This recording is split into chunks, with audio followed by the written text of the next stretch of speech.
What was your initial reaction to the Nation Domination gimmick when you were brought in as one of Farouk's followers? You know, it was weird. It was like going full circle because it was like part of being the gangsters again. You know, it was that same type mold. But then a weird thing happened. You know, I didn't go through any of the typical rookie hazing or, you know, anything like that, jokes played on me, because for some reason, and this man, I will worship him till the day he dies. That's Ron Simmons. He took me under his wing, and he basically told me what being a pro was. Just because you get paid doesn't make you a pro. He taught me it's the way you handle yourself, the way you conduct yourself, the way you're seen in public, private. He really schooled and educated me on that. So, I mean, that was the good part about being in the Nation. I mean, the Nation was fun, but I got to pick Ron Simmons' brain for 2 years. That was incredible. And he's the reason I drink gin today, by the way.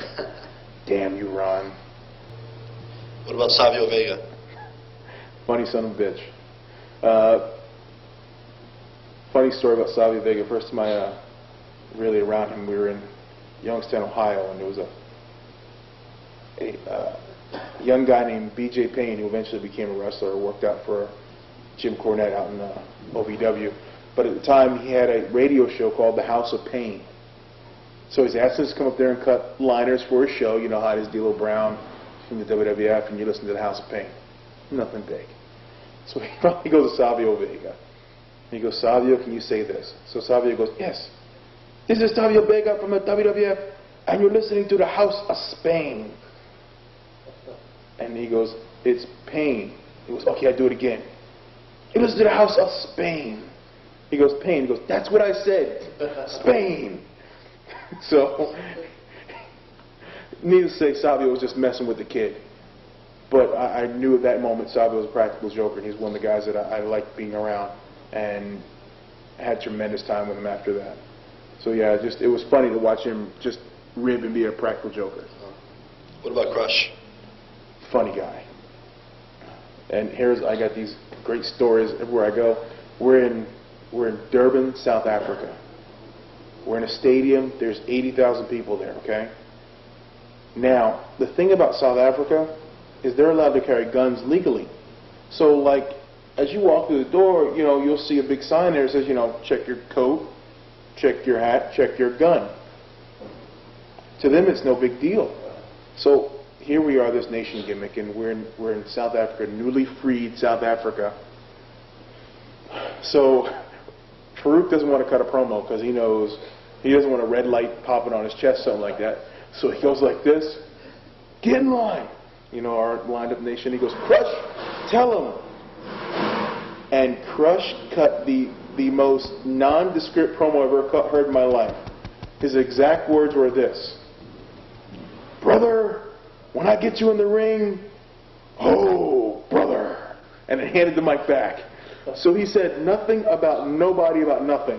Because he was scared, I was scared, everybody was scared. But Crush is another guy who was, he's a good guy to be around. What were your initial impressions of The Rock? Initially, when I saw him as Rocky Maivia with big poofy hair, I thought nothing special. Pretty much like everyone else. And then he and I got to talk, and we got to know each other as friends. And then that's when he hurt his knee. He blew his knee out, had knee surgery. And that's when he went away, and that's when he came back as part of the Nation. And then that's when I got to know him. Because at that point, I had moved from Chicago down to Florida. So we lived probably 20 minutes apart, so we trained together. We'd go to University of Miami and go to the gym there. We'd go to the same barber, you know.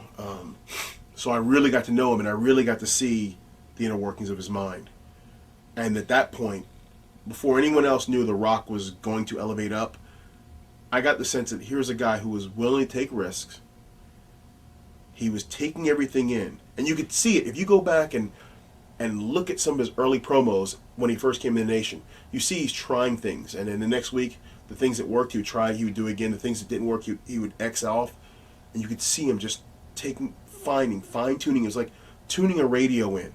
And he found that perfect signal. And once he found it, that's the night he came out as The Rock. And fronted Steve Austin, who was in the ring, and just from that moment, watching him stand on stage was like, I think A Star Is Born. I was going to ask you, did you think he's going to blow up? I thought he was going to blow up in wrestling. I didn't think he'd blow up this big. Right. You can, those of us in the business can see someone and know when a character's working when they walk on stage or walk in the ring. You can get that feel, that sense of, this is going to connect, or this is not going to, like you can watch a guy and not know why he's not connect. Oh, he's a shit, he'll never work. Or, there's something there. I remember watching in the back that night he walked out and he fronted Austin. I was like, I think something's there. I think A Star Is Born. And I knew he was going to blow up in wrestling, I said, but I never knew he was going to. No one can envision him being the crossover success he is, and now, Hollywood star now. Was he humble? Rock was humble, but Rock could be Rock at times. What do you mean by that? he could be The Rock. I mean, Right. there was Dwayne Johnson, there was The Rock. And as The Rock got bigger, Dwayne Johnson got smaller at times. And there would be times where I just let him go, Dewey, you know who you're talking to? And that's literally where You Better Recognize came from. Because you better recognize who you're talking to. And he, oh, I'm sorry, man, I'm sorry. Huh. And that's where my catchphrase came from, because we would mess around in the back. But, Rock he's still cool. We've catch and touch sporadically over the years because we have mutual friends, and it's kind of like we'll touch base through them or we'll get into phone number. But Rock will change his number like 19 times in a month, so it's hard to keep track of. As far as him going and getting more over, how did that change for the nation? It didn't. It only helped the nation. We would then initially the nation rode Ron Simmons' coattails, and we were drug up by Ron. And as Rocky started to get bigger and bigger and bigger, and then past Ron, we just jumped on this coattail and rode it up, and we all rose up.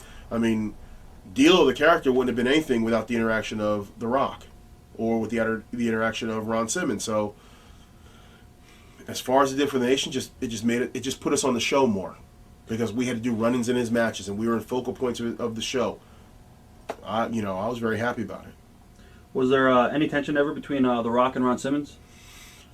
I think there's always tension between the old buck and the young buck, and this is my ship, I'm running it, and then all of a sudden, here's this young stud coming up. Nothing was ever said, but you could just kind of feel. But there wasn't. Trust me, there was never any tension, because this was attitude. We were all making a shitload of money. What about Godfather? What are some of your memories of Godfather? I love that man. It was fun being one of the pimps in training. It was fun hanging around with him and all the strippers. Almost got me divorced. But Godfather's cool people, man. I mean, he's another one just laid back. Didn't let the business affect him. Didn't just let stuff bounce off him. Probably because he was smoking a lot of weed. Yeah. That might have something to do with it. And I'll tell a story now. Once again, here's another story I've never told before.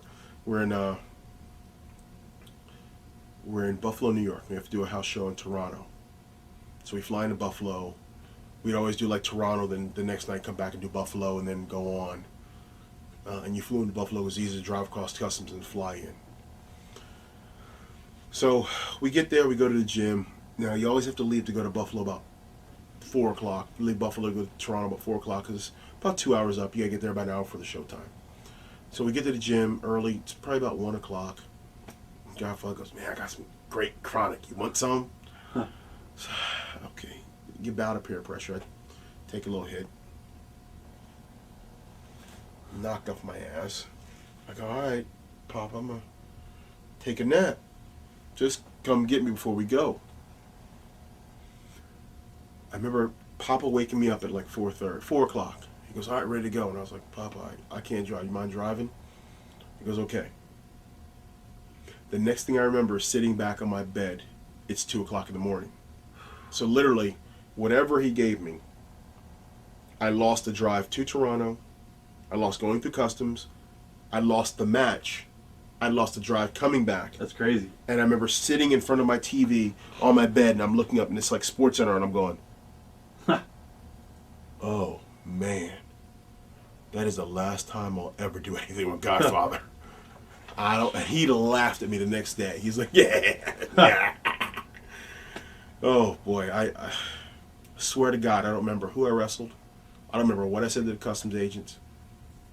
I don't remember anything. Mark Henry, what are some of your memories and initial impressions of Mark? Love Mark Henry to death. He's another guy I still talk to this day. I remember seeing him, and man, he is the strongest. I can't call him man. He's the strongest creature I've ever seen in my life. Story of Mark is there was one time we were in I forget where we were. I got 2 gym stores at Mark. I forget where we were, but we walk into the gym, and it's one of these. It was like a hardcore gym, you know, like you've seen them where it's like dirty and dusty, and there's the big jacked up guys in the corner just going at it, you know. And so you walk in, and there's these 4 guys squatting. They've got 3 plates on. So it's 315. They're squatting. Mark goes, I've never done that before. And I'm thinking, you never squatted 315 before? He goes, yeah. He walks over. He goes, yo, you mind if I get in? And they're like, oh, okay. No warm up. He's still in his regular jeans, you know. And I'm like, what is Mark doing? And he's stretching. He does this, and he goes, nah, and bangs out 10 military. And I go, and my jaw just hit the ground. He racks. He goes, thank you guys. And all 4 of those guys did like this and went, we're done, and left. I mean, Mark he's not, like I said, he's not a man, he's a creature. He's part ape, part alien. I mean, I've never seen anybody that strong in my life, and literally, the few times I worked against him, I've never felt like a 3-year-old kid, except for when Mark Henry grabs me. He'd grab me and it's like, okay, I'm going where you want me to. Another Mark Henry story is we're in Venice Beach, California, and I'll never forget the gym here. Muscle Beach. It's the Gold's Gym. It's the Mecca. It's the birthplace of bodybuilding. You know, there's pictures all over paying homage to all the guys who've come before. And this, you know, Gold's Gym is separated by, there's a wall here. And over here is like casual lifting, and here is hardcore. And over here is the squat rack and big benches and all that stuff. You know, stuff that Arnold's trained on, and, you know, Mr. Olympians and all that, Mr. Americans and all that. So we go in, and Mark's getting ready for some competition, so he's squatting. Oh, he's squatting. He's just boom, banging up, ass to the floor, touching his ass to the floor. Perfect squats, right? The weight's racking up. He's 600, 700, 800, 900 pounds.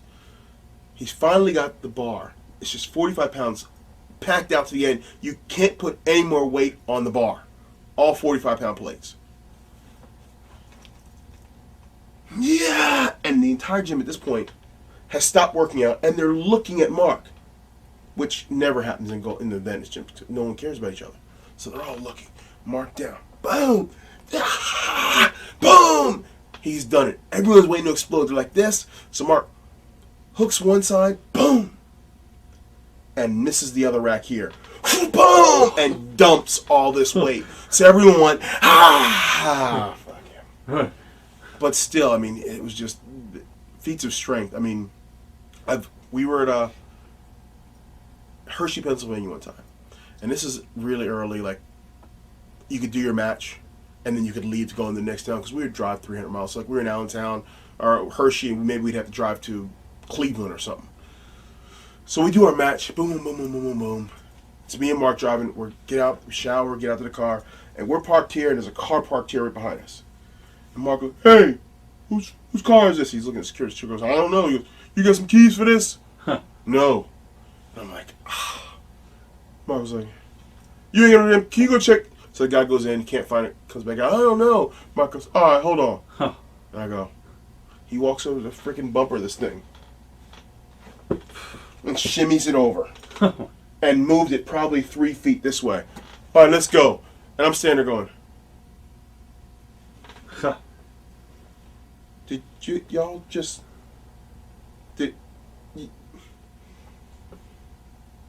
like, I've never seen anything. He's freakishly strong. Were you there when DX used to screw with Mark at all? I was there. Well, we had the infamous food incident. Yeah. What are your memories of that? I didn't know about it until after it happened, but apparently X-Pac had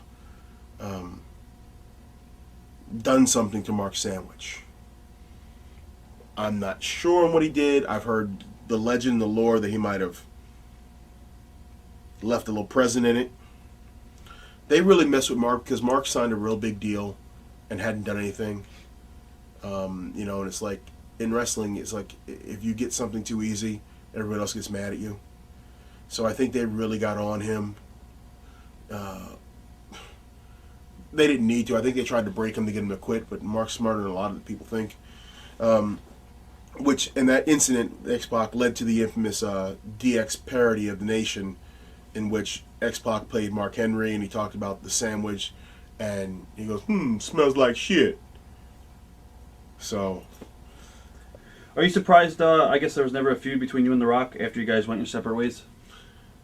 Yeah, I thought so. I mean, I thought that we could have done something, and I'd anticipated it, but it never worked. You know, he jumped right on Austin, and he was on a different level than I was. And you know, I think we interacted once or twice, but nothing major. Did you sense him changing as time went on with more success? I sensed him getting bigger, and I sensed him being less of Dewey and more of The Rock, yeah. What were your favorite memories of the late Owen Hart? You know, I tell everybody this. You could not be in a bad mood around Owen. You could have the worst day of your life. Your wife could have cheated on you. Your girlfriend could have dumped you. Your dog pissed on your foot.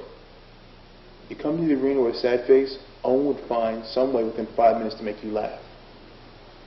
You could not be in a bad mood around him, ever.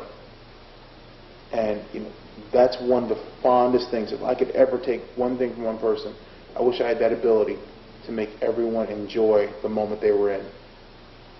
And Owen could do that to anybody. And you could take 1,000 people in this business who have been involved in this business. Not one of them will have one bad thing to say about Owen. Not one. There's nobody else in this business who can say, you could say that about anybody. Somebody hates somebody in this business.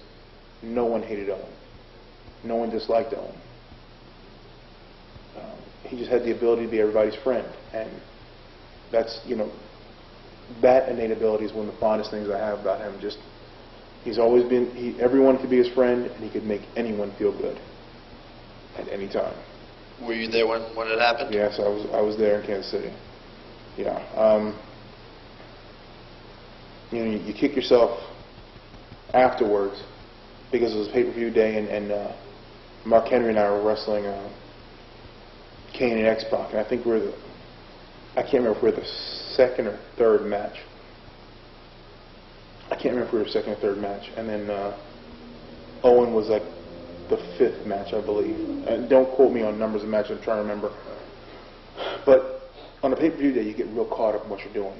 You put your match together, your promos together. So you see people and you pass by and you go, hey, what's going on? And I remember seeing Owen like 4 or 5 times that day. And you know, just said hello in passing. Never had that conversation with him. And you kick yourself. Not that you can see the future, but you just wish you'd had those 5 minutes to talk to him. And that's one of my biggest regrets. And I make it a point now, I make sure I talk, because you never know. I make sure I talk to everyone, whether it be a WWF locker room or, you know, an independent locker room. If I have a 5-minute conversation with everybody, that's my goal. And that's just me, because you never know. And I don't want to be caught out again where I didn't have the opportunity to say something to somebody. Down with the